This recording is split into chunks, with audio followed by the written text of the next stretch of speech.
je sais plus.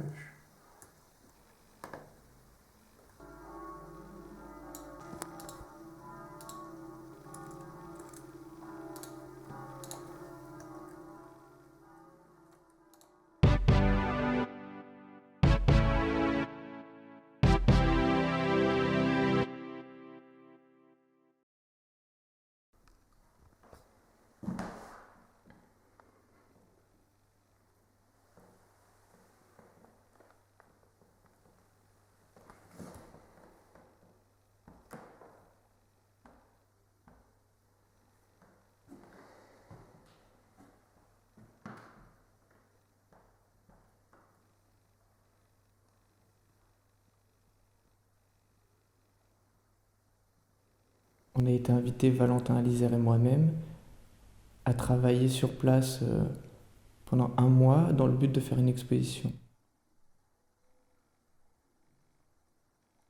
Donc l'exposition s'appelle Étape et c'est la restitution de 3 semaines de travail sur le souvenir, qui est notre point de départ.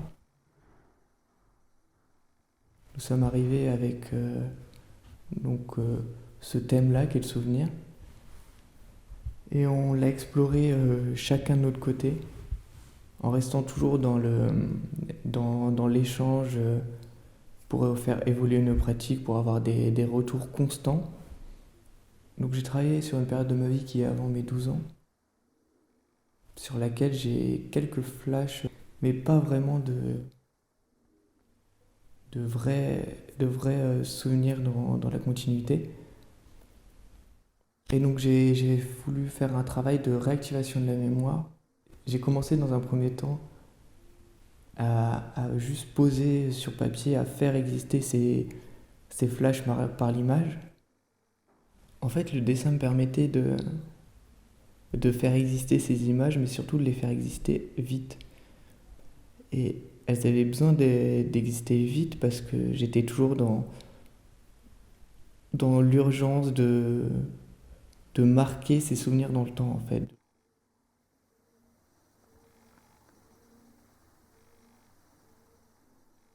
Le truc était tout le jeu. Je sais pas, ça m'a marqué.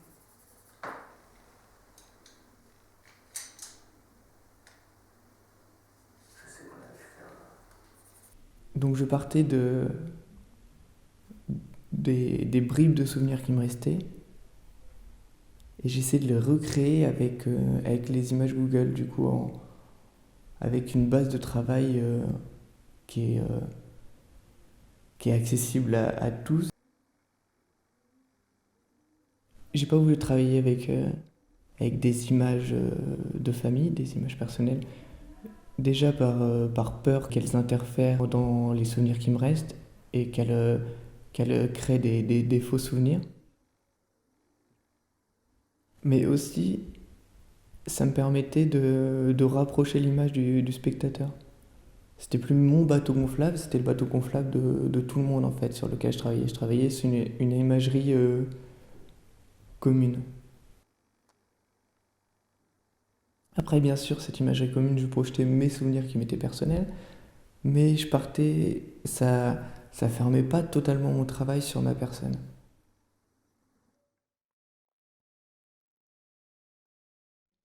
J'ai ensuite travaillé la voix qui me forçait à avoir une volonté de compter et de broder autour, d'amener un aspect plus narratif aux images qu'on voyait.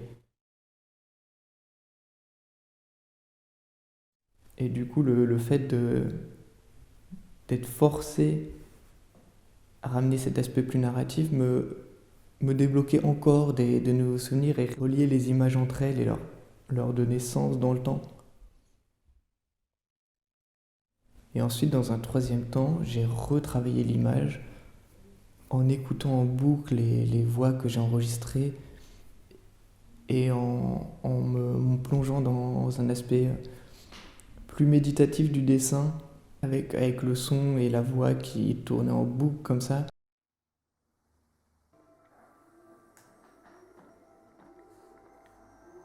J'ai mis un nouveau papier. Et donc, lors de l'exposition, j'ai présenté cette installation donc, qui est composée d'un mur de dessin en nuage comme ça et d'un autoradio qui passait mes enregistrements que j'ai retravaillés. En fait, j'ai essayé d'avoir cet aller-retour constant entre l'image, le son, mes souvenirs, ceux du spectateur. Le fait de les avoir disposés comme ça en nuage, ça permettait de prendre la pièce et les dessins dans leur ensemble, mais aussi de pouvoir s'approcher d'un dessin sans être parasité par les dessins qui pouvaient être autour. Donc il y avait une première lecture qui était personnelle, et il y avait une deuxième lecture qui était introduite par la voix, qui là posait des souvenirs qui m'étaient personnels sur les images que le spectateur voyait. Et c'est pour ça aussi que je voulais cette double lecture. J'imposais pas mon vécu tout du long en fait.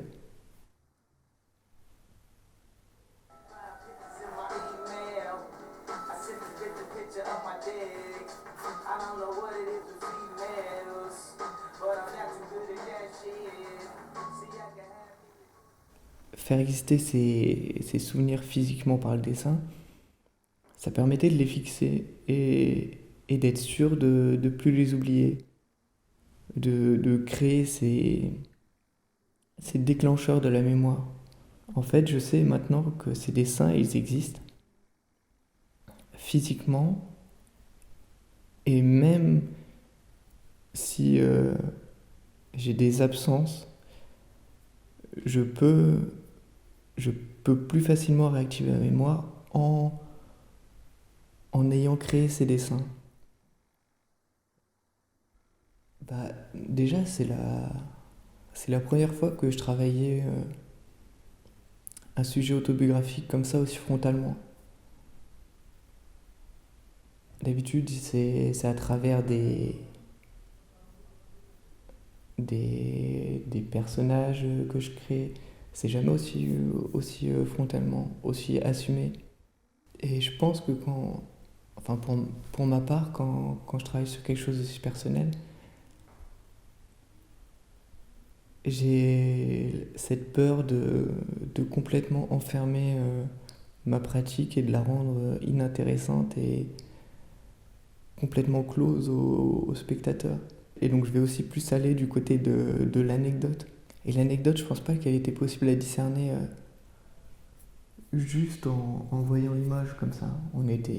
En voyant l'installation, on était plus, oui, du côté du souvenir. Mais l'anecdote, elle était amenée avec le son.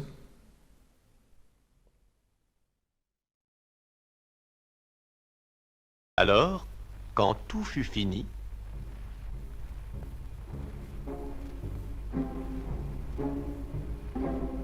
des chasseurs sortirent de la forêt.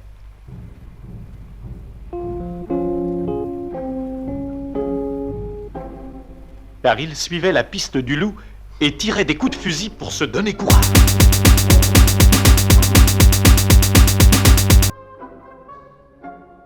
C'est alors que deux chasseurs, à la poursuite du lapin, essayèrent chez ma grand-mère, plutôt dans son jardin, de pénétrer sans once de peur et les armes à la main. Bon, eh bien écoutez,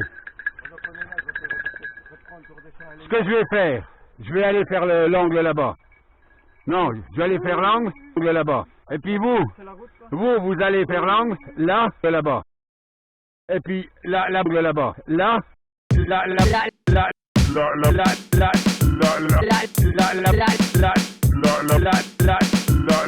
Tandis que la vieille dame parvint à leur tenir tête et que sous les coups de balai, ils activèrent Gambette. Au loin, près du lac, elle put entendre son chien aboyer. Lorsqu'elle arriva sur place, trop tard, il s'était noyé. En fait, elle était aveugle, du coup, elle est rentrée dans l'eau et elle savait pas par où sortir vu qu'elle voyait rien. Et du coup, elle s'est débattue, elle a perdu toute énergie et elle est morte noyée au fond du lac, là où il y a le concours de pêche chaque année. Le lapin est sauvé. Les chasseurs sont partis.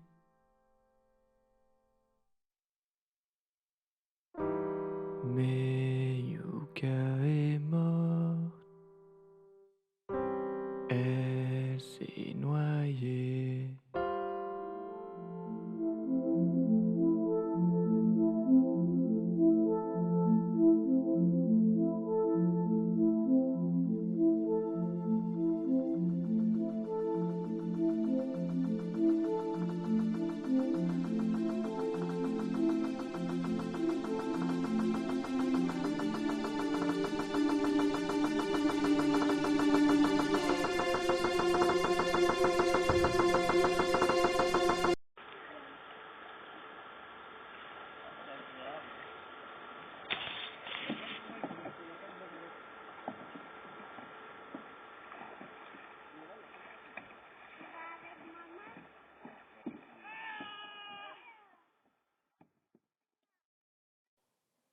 Tandis qu'à l'autre bout de la France, bien loin de ce vacarme, un jeune homme en vacances voguait sur les eaux calmes du Tarn.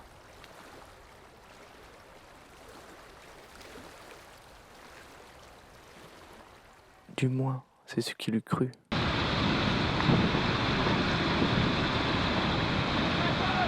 Agitation faisant, il tomba à la renverse, la tête sous l'eau et vita les rochers. Pour ne pas se cogner, il dut jouer d'adresse. Le bateau, quant à lui, suivit les canoës.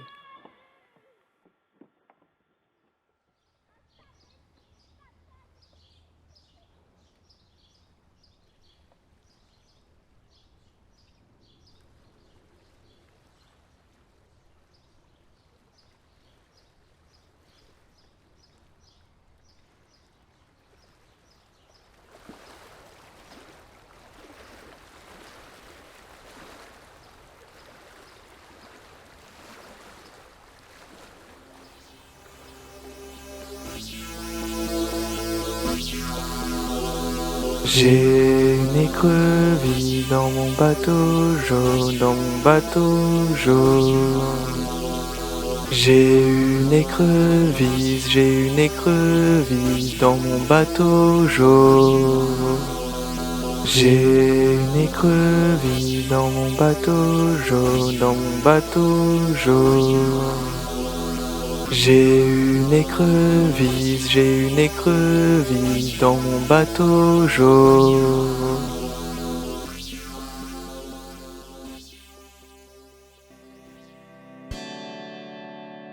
Bien qu'une amitié était en train de naître, il dut couper les ponts par peur pour son embarcation.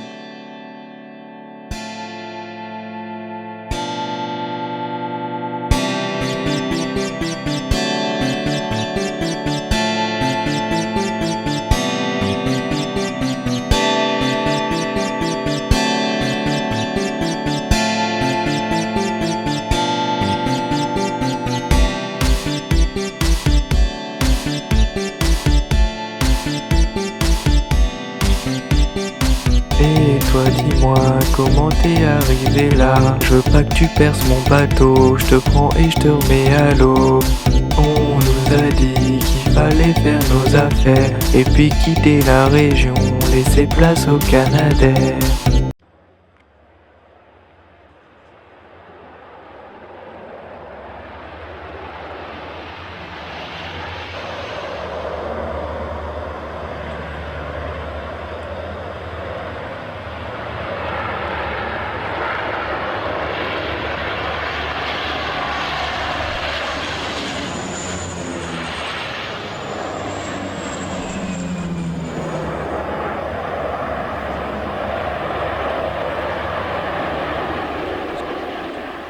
Mais rien ne pouvait gâcher ses vacances.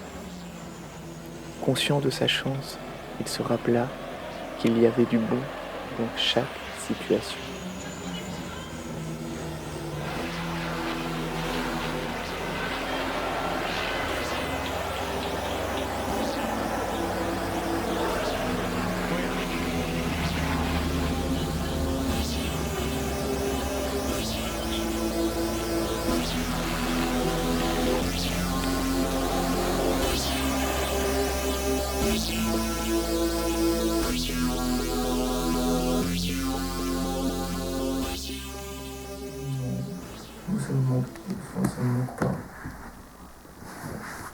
c'est des trucs qui sont vécus. Ça n'a rien changé à ma vie de... C'est de la curiosité quoi. Mais c'est pas un manque. C'est un truc qui me gêne dans la vie de tous les jours. Ouais, mais tu vas bien.